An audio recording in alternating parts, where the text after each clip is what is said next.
Welcome everyone. We have quite a few people in the waiting room, so hope you're entering and are able to hear us and see our screens. So as you join, if you just want to pop into the chat your name, if you want, what you do and where you are, feel free. If you want to stay anonymous, of course, please stay anonymous. We have over 200 people signed up for this, so we want to give folks a little bit of time just to get in the door here and get settled. But if you want to let me know in the chat if you can hear me and see the screen, that would be a great place to start. And there are massive trees being cut down all around my house right now, so like the room might actually shake at one point, in which case carry on. It's just trees coming down. Thank you for the feedback that you guys can hear and see. Hi, Stephen. Welcome. Great to have you here. Excited to have you joining us for Vera's session today. And just a reminder for panelists and for the audience, we are going to briefly introduce Defend Research, hand it over to Vera for her presentation, and then looking forward to having both Stephen and Vera engage in conversation with all of us in Q&A. So with that said, recording is on. We've got 77, 78. It's fun to see the numbers go up in real time. Let's give folks 30 more seconds and then we will dive in. And really, it's so exciting to see how many folks from around the world attend these webinars. This is not a battle we're just fighting here in the US, as many of our colleagues in Europe know. So thank you so much for joining us if you're outside the US, and hopefully these are valuable resources to you as well. So I think we have about 80 people, which is fantastic, and hopefully that number will grow. Remember, if you do not want to make your identity clear, you can go into um, uh, the Zoom participants column and rename and make yourself anonymous. So if that is your preference, please go ahead.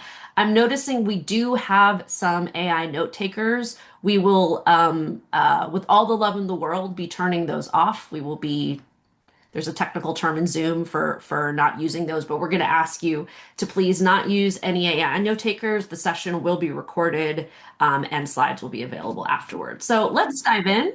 And again, so happy to see so many folks from across the world joining Sorry. us. And hey, Peter, you're good. Welcome. Yeah. Our Defend research team is here. You've given me a lot of details that I am not in a position to write down right now. So, I've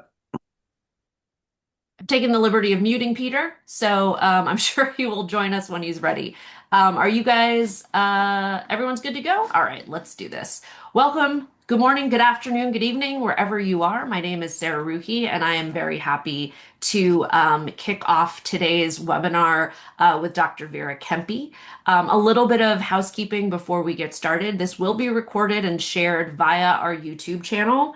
All of our webinars are there that have been recorded.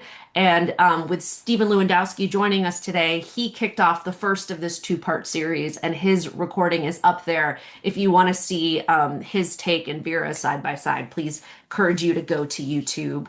We are going to decline any AI note takers joining us today, so rest assured you'll get the recording, but if we can keep those off, that would be great. And as always, a huge thank you to Danielle and Scholastica for the support in the Zoom platform and registering today. So let's dive in. Before we dive in, I should remind you, we're on to our September session already with Rob Johnson. Registration is open.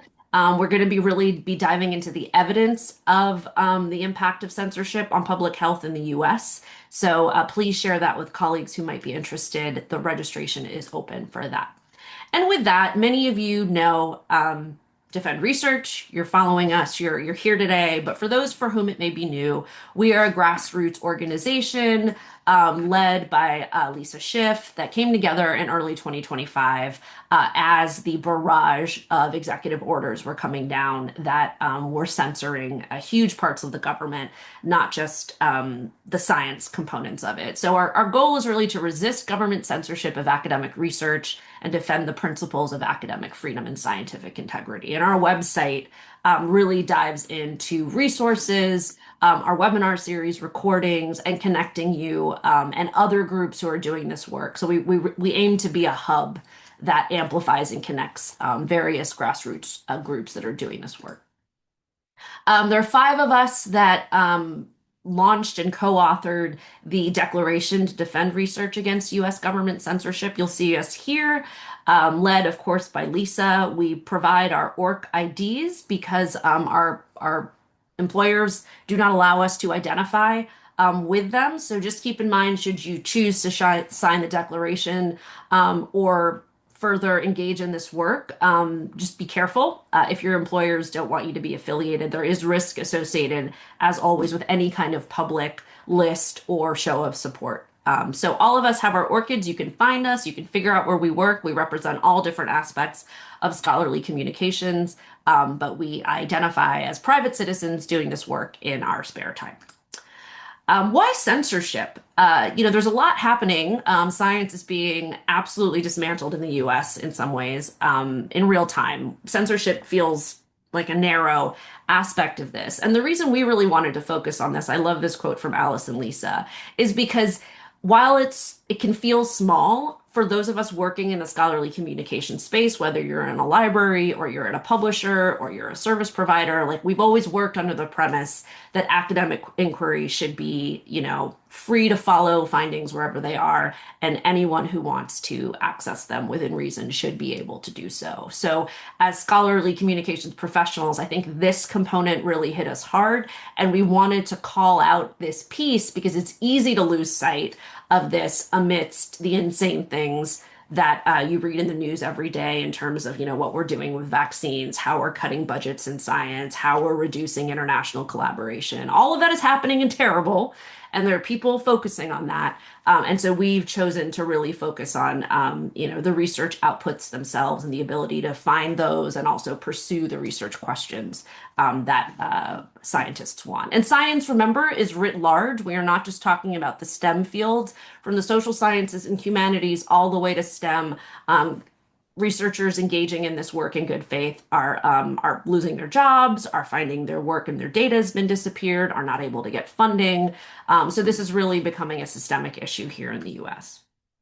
It's hard to keep track of the volume of censorship. It's wild. It ranges from, people in the administration searching Control F for a set of words, all the way to preemptive complicity from universities, letting go of faculty that are perceived as violating the rules of the administration.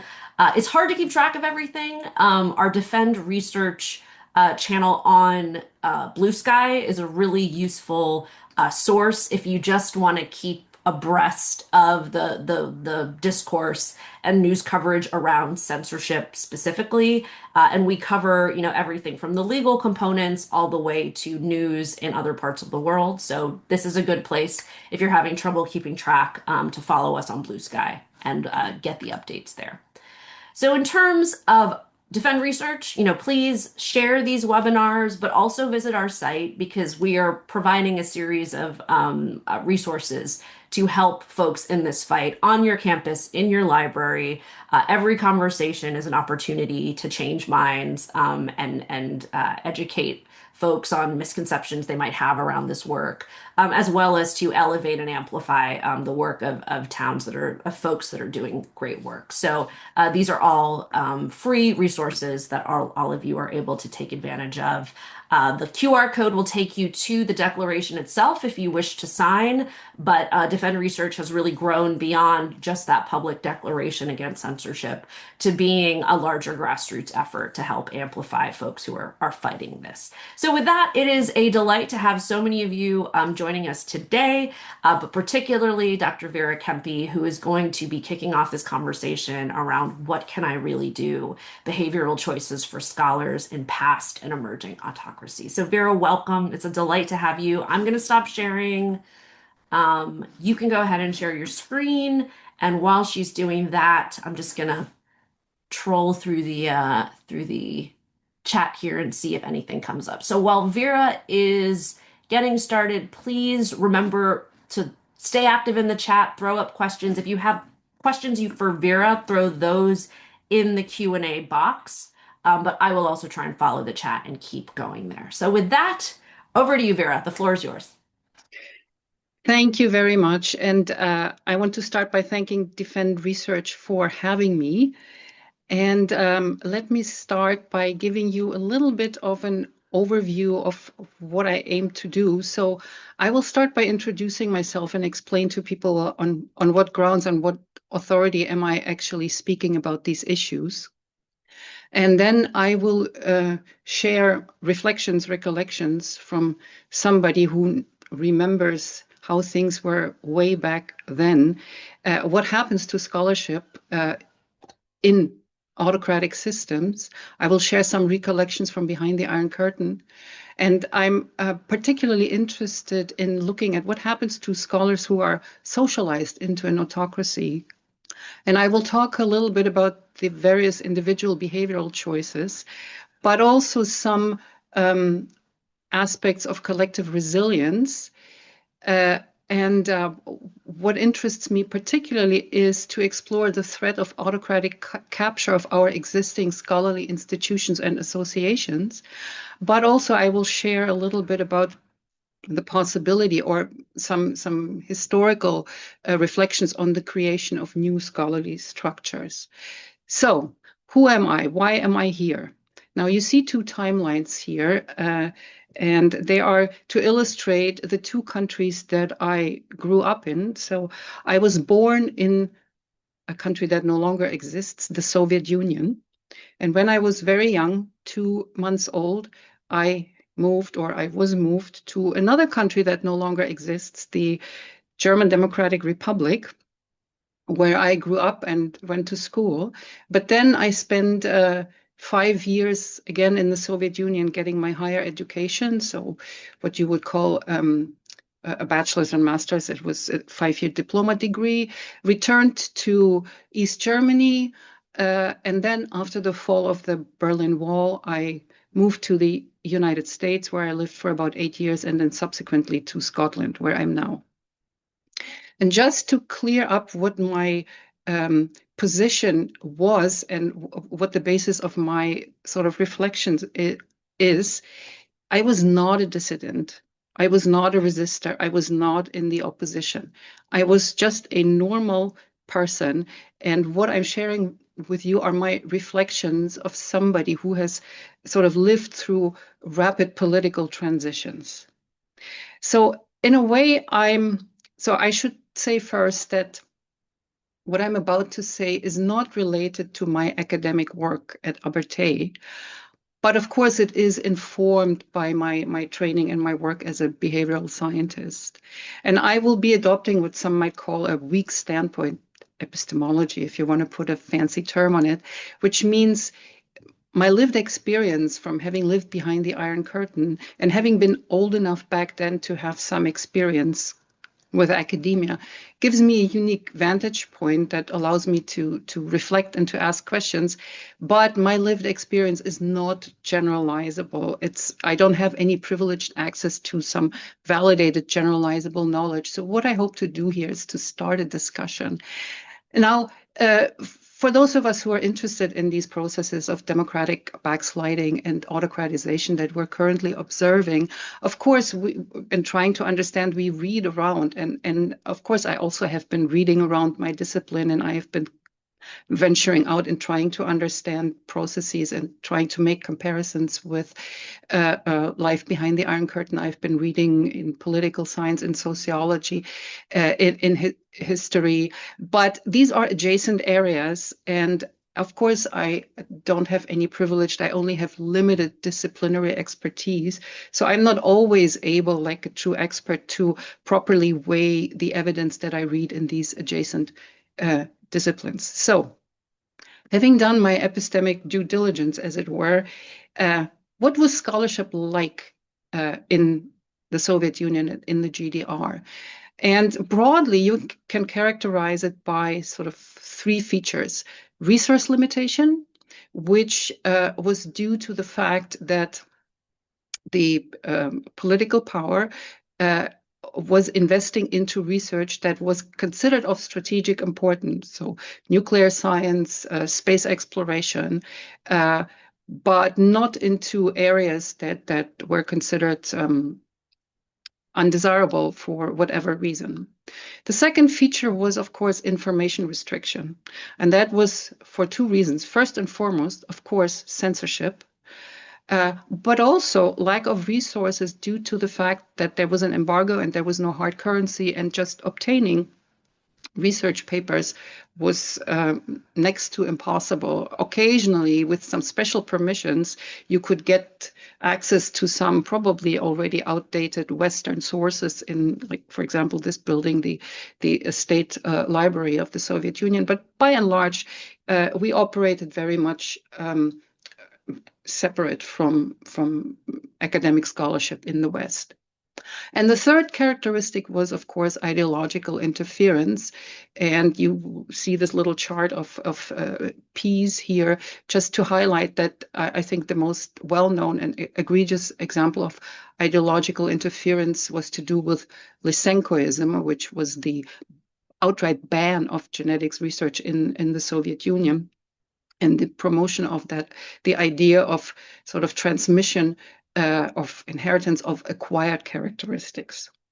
So what can I really do? What can we really do in a system, in a situation like that? And I want to point out that the word can in this question actually does a lot of work.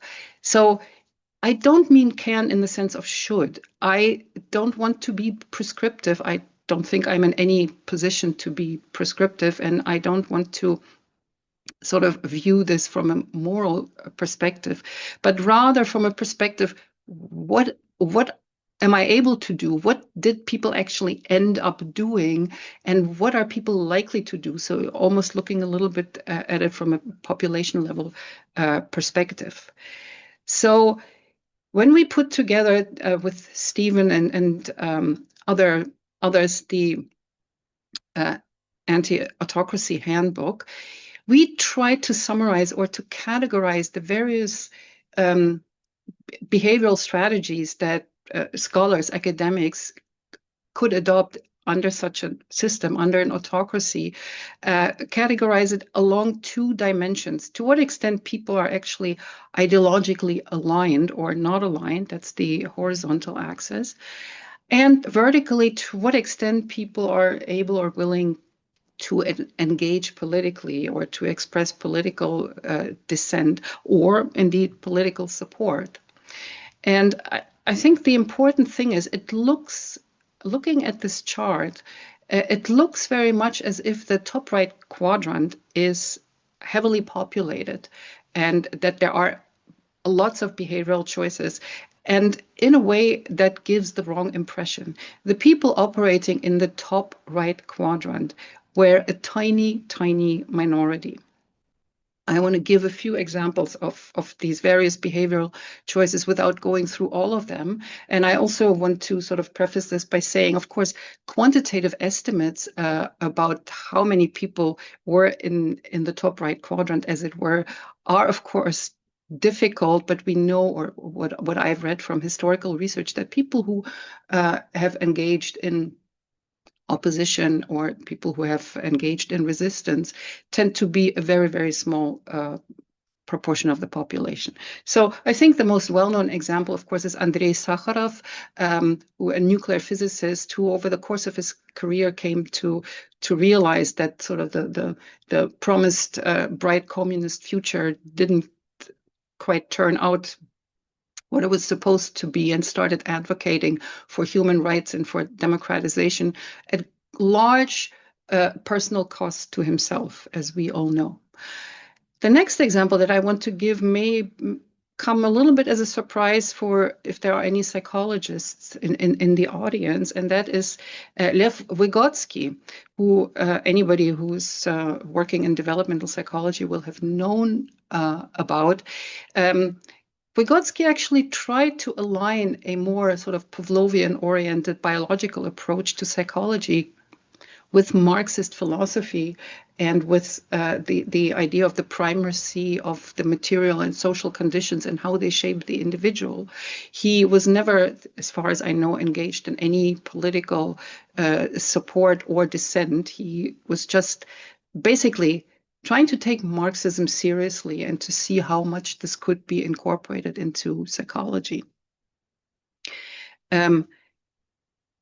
Another example that I want to give is actually my own doctoral advisor, Friedhard Klicks in the GDR. His approach to psychology, and I cannot speculate about his personal motivation, but what he ended up doing was orienting psychology very much towards the natural sciences, presenting it as almost a natural science, or a STEM science, as we would now call it, that can be deployed for productivity gains. And thereby he was able to keep psychology very empirically grounded and ideology-free. So that's what I call be a pragmatic conformist and instrumentalize the ideology to safeguard a scholarship. Here's another interesting example. Those of you who have heard about the experiment on breeding and taming silver foxes in Siberia, an experiment that went on over several decades, which was initiated by Dmitry Belyaev and Lyudmila Trut.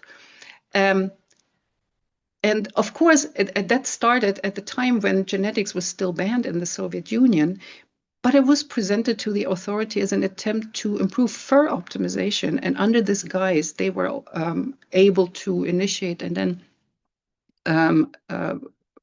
maintain that very long-running and interesting experiment. And finally, of course, for completeness sake, I'm going to mention Trofim Lysenko again, who denounced genetics as a science in favor of unsubstantiated claims about heritability of acquired traits. And I would encourage people to maybe go on Substack and read Angela Rasmussen's Substack, where she draws parallels between Lysenko and some contemporary operators, let's put it that way. However, the most common strategy that basically people ended up pursuing or engaging was keeping your head down, following without much questioning, and adjusting your field of study. And that sounds depressing, but there were reasons for that. And I think it's important to understand these reasons. The first one is that, of course, engaging in political dissent, as I already said, was extremely risky, as we know. And especially under Stalin, the victims of the Stalin purges are in the millions. So for most people, dissent was not an option. But there's another factor, and that's the factor that interests me, because it's one that we may not think about that much at this point where we are, and that is the factor of time. So in a way, this chart that we created for the handbook is missing the third dimension of time. And as time passes, there are more and more people socialized into this system. So as we were socialized and indoctrinated into this sort of ideology of Marxism, Leninism. And over time, as you are socialized into the system, this becomes the dominant behavioral strategy. And the reasons are, of course, that, as I just said, anything else is very risky. But also there are strong cultural and social norms that compel you to basically operate like that, because you're very much aware of what others do and what you think others think you should be doing. So there is a lot of social pressure to stay, as it were, within the lines and not to rock the boat. Another aspect that occurred to me just recently, of course, was that there was selection. If you were already in academia, and I'm no exception, that means you were already sufficiently aligned with the system. Because I remember back in the GDR, people who were not aligned, these were often people coming, say, from Christian backgrounds, and not alignment or dissent often manifested in not participating in the youth organization, not going into military service, etc., etc. And if you did that, it by and large, closed your path to higher education. So by definition, then people who were in higher education and in academia were the ones that were sufficiently aligned with the system. And finally, and I think this is the most important point, was ignorance. And what do I mean by ignorance? I mean that we didn't really know how things could be different. So if you are a scholar born into an autocracy, you cannot fight for the freedom to pursue that which you don't know anything about. So I want to give two examples from my own sort of academic path. The first one was from my education as a psychologist in Moscow. I only noticed afterwards that there was this sort of conspicuous absence of psychometrics in our curriculum. So psychometric testing, ability testing, and generally the study of individual differences was absent from our curriculum at Moscow State University. Why? Because testing, standardized testing, was associated with a branch of science that back then was called pedology. Pedology was the study of environmental conditions and inherited traits that shape child development. And the aim of pedology was improving educational outcomes through testing children through streaming. That, however, was considered in contradiction with the dominant Marxist-Leninist ideology, which of course placed primacy on the social conditions shaping behavior. In other words, in the perfect socialist environment of the Soviet Union, everybody had the opportunity to achieve the educational outcomes that were desired. And so, by decree of the Central Committee of the Communist Party in 1936, pedology was banned as a bourgeois reductionist science, and as a result, for decades, the study of psychometric testing was just not in the curriculum. I studied in Moscow in the 80s. Pedology was banned in 1936. That persisted for a long time. Instead, we were actually taught projective tests like the Rorschach or the thematic apperception test, if anybody has heard of that, which are these projective tests which give you great freedom for interpretation. That's one example. Here's another example about the practice of scholarship, again, just to illustrate our ignorance. So what I'm flagging up here are two references. These are references to papers that are based on my diploma thesis, which is roughly the equivalent of a master's thesis. And you could say, oh, great. Well, what a great start to an academic career. Except there was no peer review.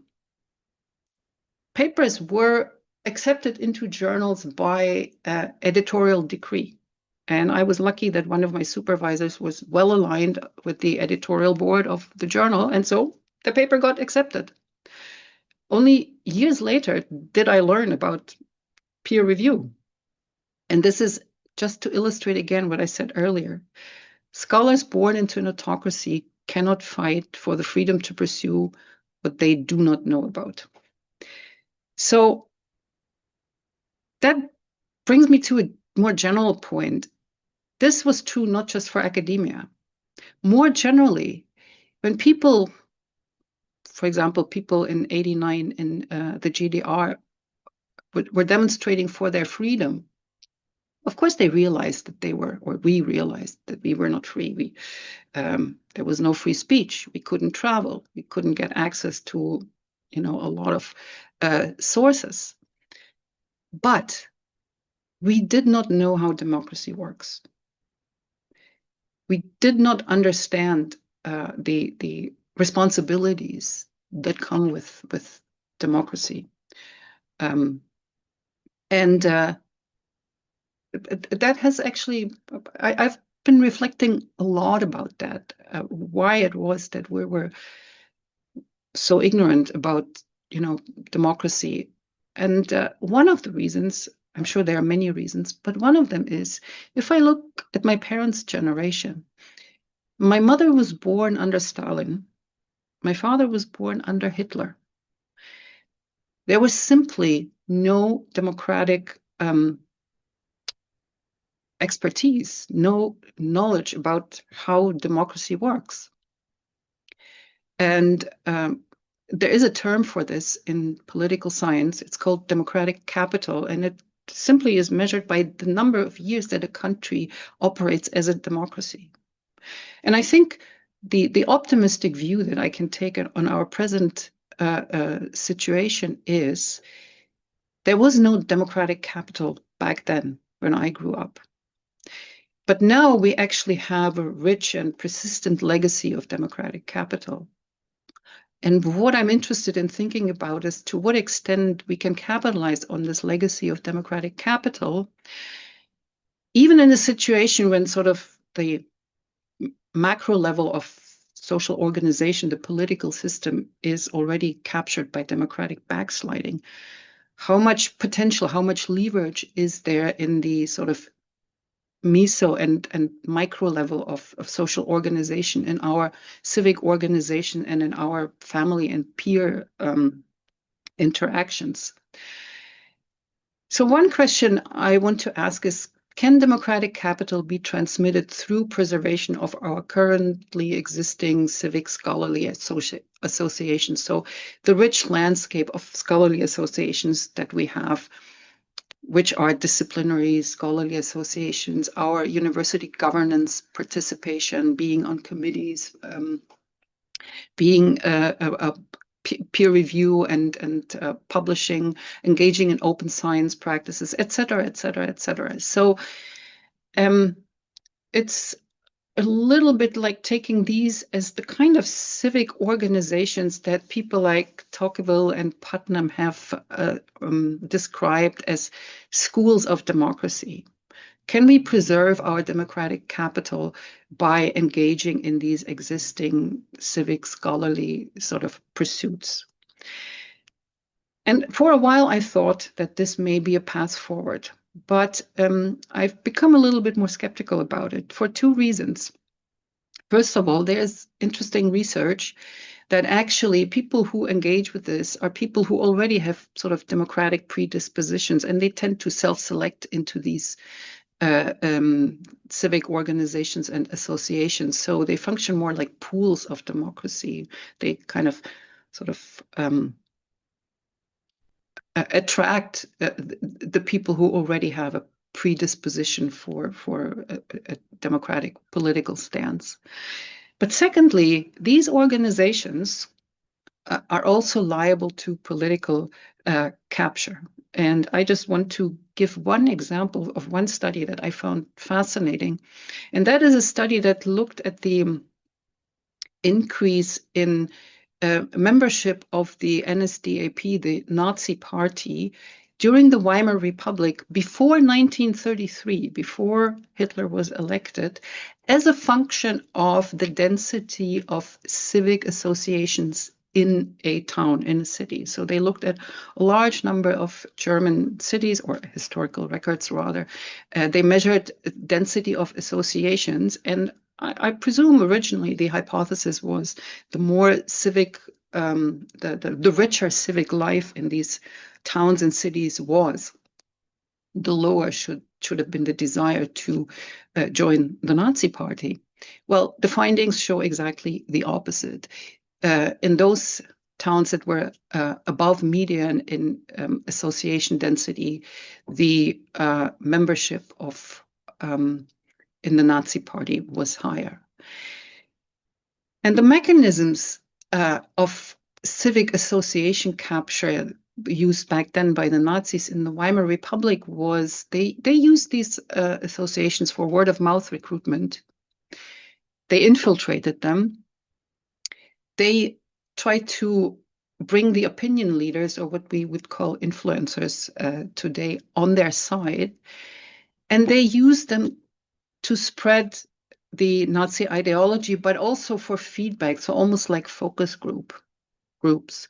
And I think today we can add to these mechanisms some of the contemporary mechanisms that we see playing out currently with our contemporary scholarly civic associations, which is the removal of funding streams, what I would call ideological inversion, so the weaponizing of the replication crisis and invoking gold standard science, and loyalty demands towards universities and scholarly associations. So was there any democratic socialization behind the Iron Curtain? I just said that we did not really know how democracy works, but how widespread was this? So again, reading around in political science, I found this concept of competing political socialization. So is it possible to socialize the young generation? Is it possible to transmit political stances that go against the prevailing ideology? Is there any evidence for that? I tried to look around the literature, and I came to the conclusion that, first of all, there is very little research on competing political socialization during or in autocracies. For the obvious reasons, that's very difficult to study. And so far, there is no evidence for widespread competing dissident socialization in the family. And I myself cannot recollect this to be a widespread phenomenon. In contrast, what has been observed, it works the other way around, that there is good evidence for transmission of autocratic values during the transition towards democracy. So that has been documented. Now, what about competing political socialization in sort of meso level and in organizations and civic associations, et cetera, et cetera? And again, that brings me back to the earlier point from what has been established. It was only a minority of people who underwent some sort of competing democratic socialization in alternative dissident organizations or associations. So some to name is, for example, the signatories of Charter 77 in Czechoslovakia, of which Václav Havel was one of the founding signatories. The Flying University in Poland, which was literally people having alternative university education seminars in people's living rooms. And then there was a prominent role of the church, the Catholic Church in Poland, and as we know in Latin America, and from my recollection, the Protestant church in the GDR. But even people who were involved with these, and I can only stress this was a minority with these organizations, still had very little experience with democratic governance. Instead, most of us were socialized in the existing captured civic structures. And why this may look like caricature, these were the organizations we sort of were members of and spend a lot of our extracurricular time in. And yet, there were Vera, just a couple more minutes. I just wanted to jump in. Yeah, I'm wrapping up. Thank you. There were creative pockets of resilience, and I've tried to summarize them in this table here. So And some of them I've observed myself while I was studying in the Soviet Union. So exploring alternative dissemination methods. I'm sure everybody has heard the word samizdat, which just means in Russian self-publishing. And it was indeed people sitting at typewriters with like 13 pieces of carbon paper copying censored work.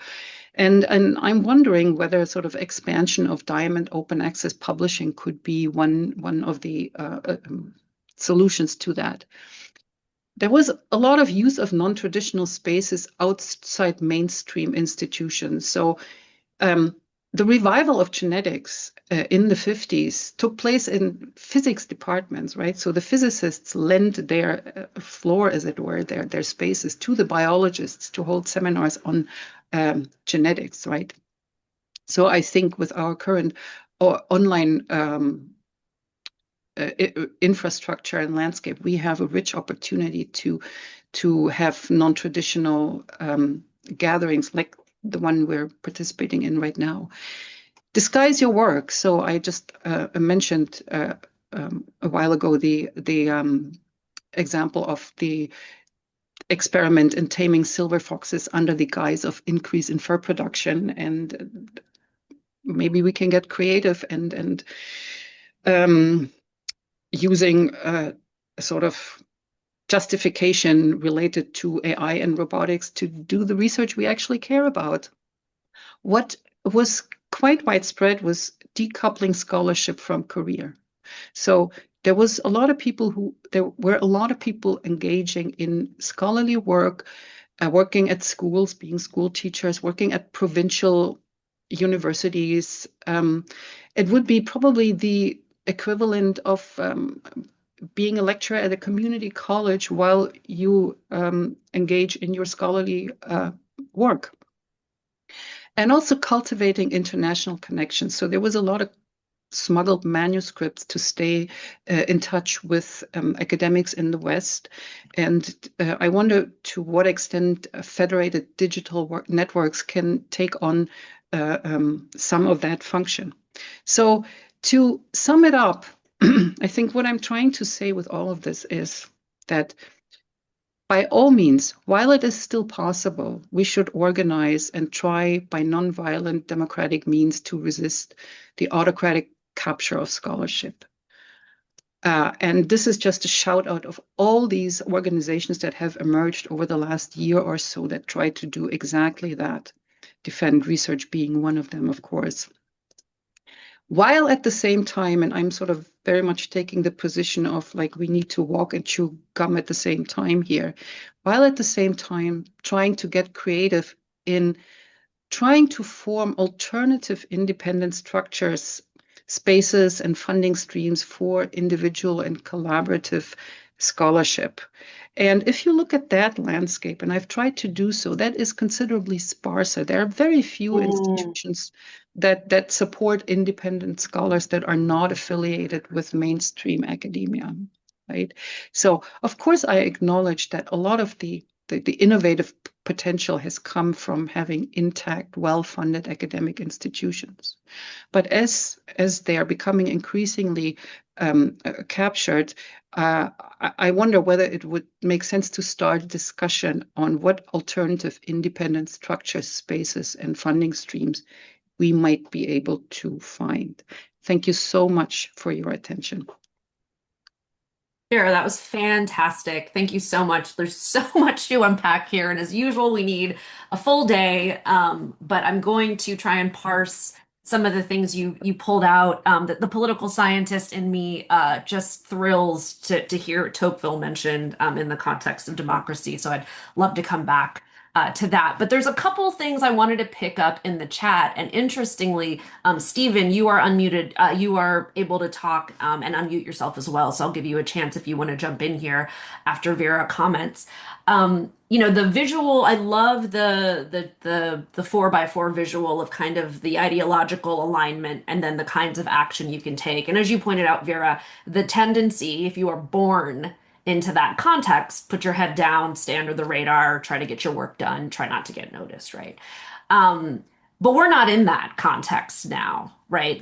We're yet, hopefully, inshallah, we're not there yet. And so what recommendations do you have for research? You're not, are you suggesting that that's the approach that they should take? Or given the fact that we're not in that paradigm yet, what is the approach that you would expect or like to see or encourage researchers to take in this context? I think there are people with much greater experience and knowledge, political scientists and activists, who can guide people about what to do now to hopefully avert the situation. I think the point I'm trying to make is that while we do that, also keep in mind that if we don't succeed, how can we transmit the democratic capital as it pertains to society at large and scholarship in particular to the next generation? And I'm sort of encouraged by the fact that the historical situation now is different from the one back then, because that was a long tradition and legacy of absence of democratic capital. Time now is different. I am sort of reluctant to make historical predictions. I just want to encourage people to also keep in mind that we need to not forget about the people who come after us, the young people who might grow up in this backsliding and autocratizing environment, and how we can think about that and what we can do to maintain some of that legacy. So you're really advocating kind of to your point, walking and chewing gum. We need to be engaging in resistance now to prevent further backsliding, while also recognizing that we need to prepare for a world in which the next generation of researchers are coming up in a very different context. And, to the credit of the folks from Europe and elsewhere who are on the call today, anytime I'm traveling or any of my colleagues are traveling and presenting overseas, the comment is always, it's not a question of if, it's a question of when. And so how are we thinking about that two-pronged approach? So I think that's really powerful.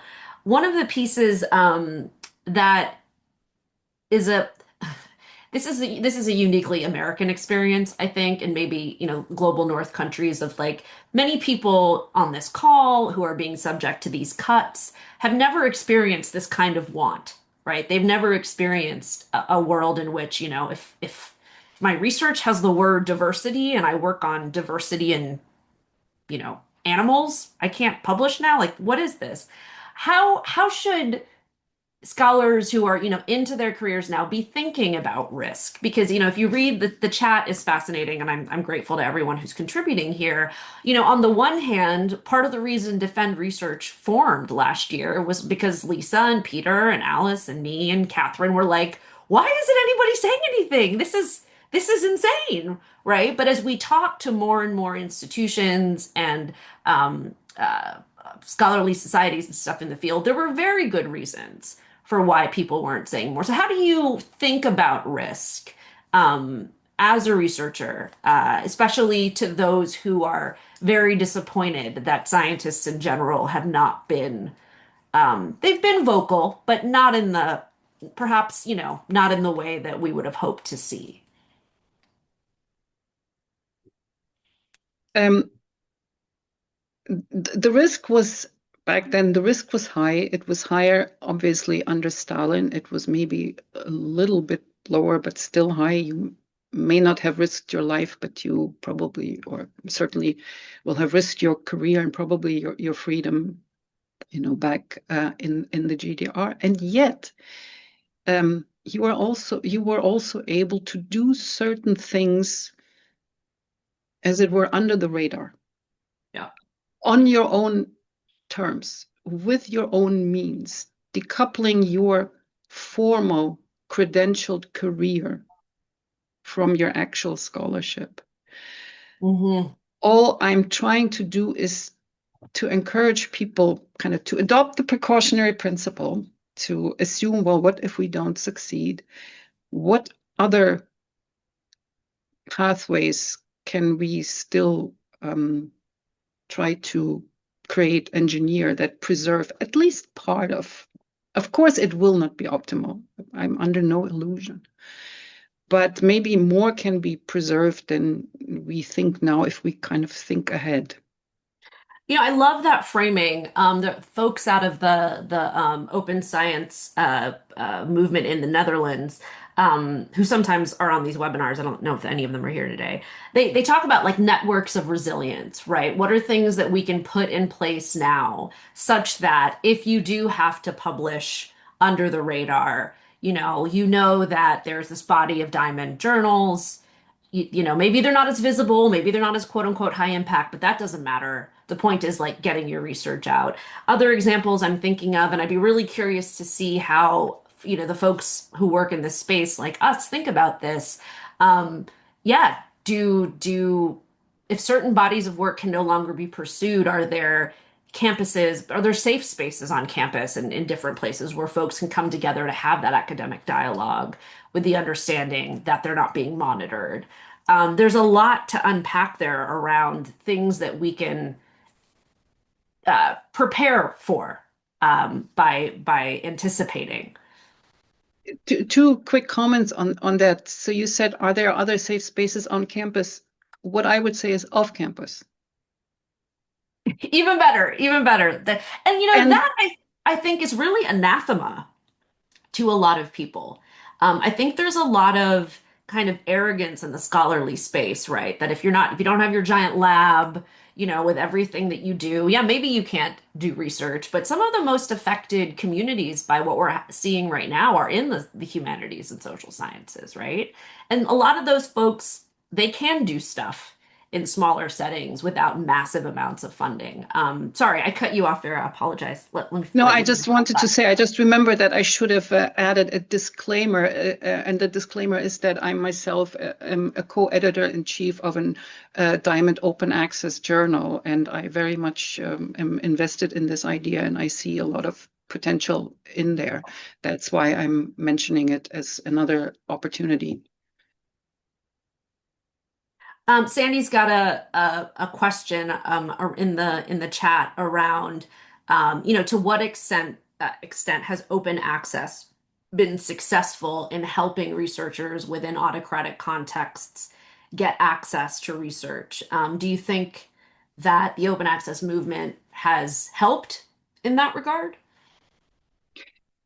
That's a really interesting question. And from what I can tell, we don't have the data on that. So my first impulse would be to think, how can we actually get data on that? And it's not very easy. Even our own sort of Diamond Open Access journal, we for data protection reasons don't really monitor very much uptake and use and even sort of the international landscape of our authors and reviewers. So I think we first and foremost we need data on that. I think that's right. And that's always going to run up against, to your point, that question of privacy and authors having, the ability, anyone having the ability to read this content, access this content without necessarily anyone knowing who they are. And there's probably a safety component in that as well. Sandy, to your point about that question, in talking with open science advocates, I've actually, again, because the researchers are not close to this in the way that we are in many cases, right? I've heard, especially early career folks say, I actually don't want to publish open access because if my work is controversial, I want it behind a paywall. And you're going, oh my God, it doesn't work like that. It doesn't work like that. But I think there's a, a, a level of education, particularly that younger generation lacks, to understand, the safety vector is not where you publish. The safety vector happens much earlier in the process. And hopefully some of these networks of resilience will inform that. Um, so a couple of things I want to come back to in the time that we have. Um, I love that you asked this question around schools of democracy. Could scholarly societies, scientific societies, serve as schools of democracy? And one of the interesting things about Tocqueville's observation of this, and if you haven't read Democracy in America, you should. Everyone should. It's brilliant. Of course, it's a Frenchman making observations about, America pre-Civil War. But one of the, points he makes in that are that much of the so-called democratic behaviors that led to strong civil society in the US were a function of these very decentralized communities, right? In the middle of nowhere, where you had to work with your neighbor to build the roads, to build a school, to come, right? So there was nobody telling you how to do that. You didn't have the luxury of anyone telling you. So you came together and did it yourself. And that is what kind of built that muscle. And so it makes perfect sense to me that in the context that you're describing, Vera, everything is coming from above. It's massively centralized. And where are you going to build those skills if you're coming up in an autocratic context? If everything is kind of coming from above. So I really appreciate that you explored that distinction a little bit. Stephen, I see your hand up. I welcome you to unmute and share your video if you like.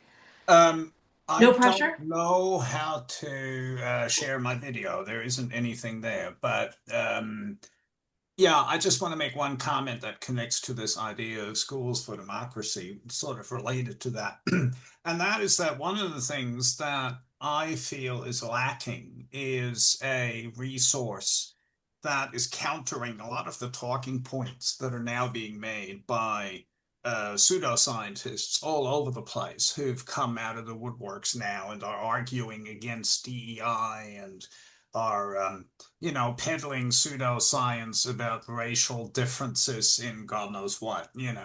And so one of the things I think we can do as scientists is to counter that, is to have things at our fingertips for the few people who are still prepared to listen. That is showing how these arguments are fallacious. And this also goes to the point made earlier about censorship, that conservatives, have been complaining about being censored in the past. Well, it turns out if you look at what they were trying to say, that certainly in the case of climate change, it was basically nonsense. It was pseudoscience or it was denial. It was, just not scientifically founded. So there was no censorship, there was quality control. But again, this is something where we have a lot of, I think, a deficit of sound argumentation to counter that. And so one of the things I'm working on right now to follow on from the Anti-Autocracy Handbook is something that's tentatively and provocatively entitled Facts Against Fascism. And the idea there is to compile a lot of data and argumentation that is picking up on some of the talking points of the people who are trying to undermine science. And so I just wanted to put that out there because it goes to the school idea, and anybody interested in that can get in touch with us. Well, you can count on us to be right there with you, Stephen. So please do think of us, and I'm sure many of the folks on this webinar are very interested as well. So if and when you're ready to be inundated, we are more than happy to leverage our community to help you with that. There was something you said at the beginning. Oh, so the maybe so I want to end Vera on a positive note. If you feel like there's anything positive you can end on, but one of the exhortations I want to make.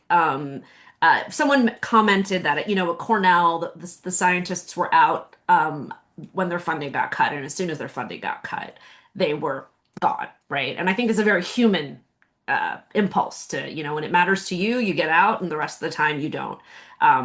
The I think the scientific community has done a terrible job of communicating, to your point, Stephen, how science works, right? Because all of these counter arguments around things like climate change and, all of the controversial topics, there's always one paper out there, right, that justifies taking, a bad faith position on something. And I think as scholarly communications professionals who engage with researchers, there's got to be an exhortation that we do a better job of explaining that science is not true or false, yes or no, often.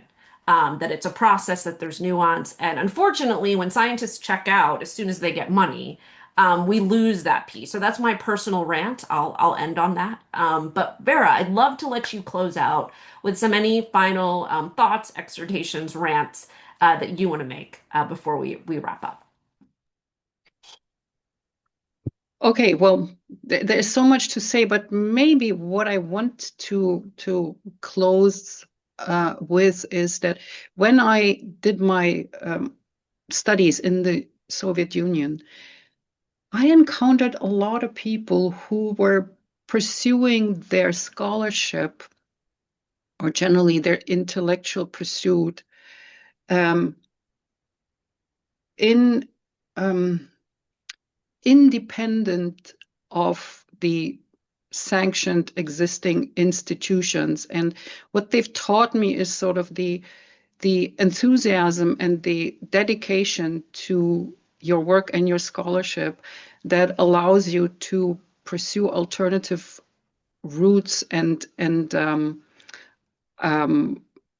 alternative avenues to do what you love to do, even if you don't get a job in this area, even don't if you don't get funding in this area, and even if you are like some people are employed as a night guard at some facility. And I've met people like that, and that was inspirational. I think it's powerful, and I think it's going to be really interesting to see if scientists, many of them, can walk away from the prestige economy that comes with the fancy, chaired position at the high visibility university, and get back to like, I'm doing science because I have these questions, and if I have to do it covertly while doing something else, it's worth it. I'll be very, that would be a paradigm shift that could have silver linings to it for the benefit of science. So, Adam, thank you for your wonderful comment around the value of this dialogue. We are deeply committed to keeping the dialogue going. And Stephen, we absolutely want to support the work and Vera's work on the Anti-Autocracy Handbook. We attend quite a few conferences ourselves and give talks. We've presented with Rob in the past. This conversation will come up on the 15th, looking at actual data around censorship and public health, but noting that this kind of question about action in the political context is a powerful driver. We'll definitely make sure we're looking at that in our fall webinar series. Please do spread the word around what we're doing. We're just a group of 5 volunteers, so we really need the help of the community to help us spread the word. Please join me in thanking Vera for her wisdom and expertise today, Stephen for chiming in, and all of you for making the time out of very busy days to join us. It was a fantastic conversation, and clearly we need much more of it, so we will keep that going. Have a great rest of your day, evening, wherever you are. Stay safe, and look for the recording and follow up in your inboxes and on our YouTube page. Thanks, everyone. Have a great rest of your day. Thank you. Bye.